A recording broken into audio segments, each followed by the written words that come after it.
Together main dans la main, nous sommes prêts pour le combat.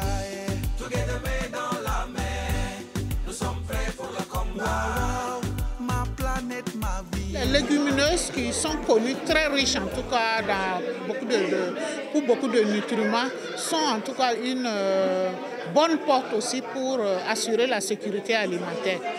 Mais ces légumineuses qui sont visées sont celles qui sont vraiment négligées, comme on dit. Donc comment les remettre encore dans le système de production de nos agriculteurs? Alors je disais que chaque légumineuse a son histoire. Parce qu'effectivement, elles ont été abandonnées, négligées pour différentes raisons.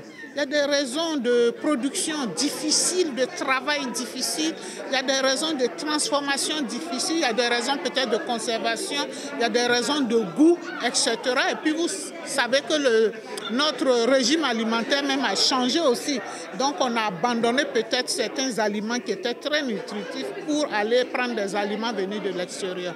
Donc si on veut les ramener, il faut vraiment reprendre les histoires de chaque légumineuse. Je donne l'exemple du fonio. Le fonio, par le passé, était cultivé et mangé par les familles pauvres parce que c'est une plante précoce. Donc ceux qui ont encore du mil dans leur grenier ne mangent pas le fonio.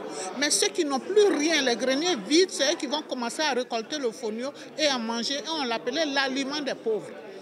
Mais aussi parce que son travail est difficile, les grains sont très petits et les femmes souffraient beaucoup, il n'y avait pas de machine avant, souffraient beaucoup pour le travailler afin de faire donc, le taux, comme on dit chez nous. Donc c'était abandonné, méprisé. Et au fur et à mesure, on a vu que c'est une plante très riche en beaucoup de nutriments et qui est très demandée à l'extérieur. En Europe, on l'aime bien pour faire des pains parce que c'est sans gluten. Donc les personnes qui sont allergiques au gluten, finalement, c'est leur céréale de choix.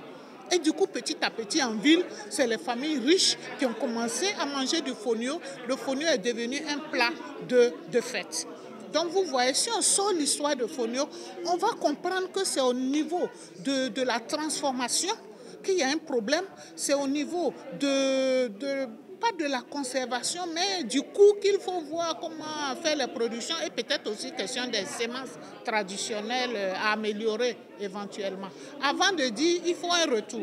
C'est vrai que le fonio est revenu, mais dans le projet, ils ont cité certaines céréales. Donc chaque céréale a son histoire.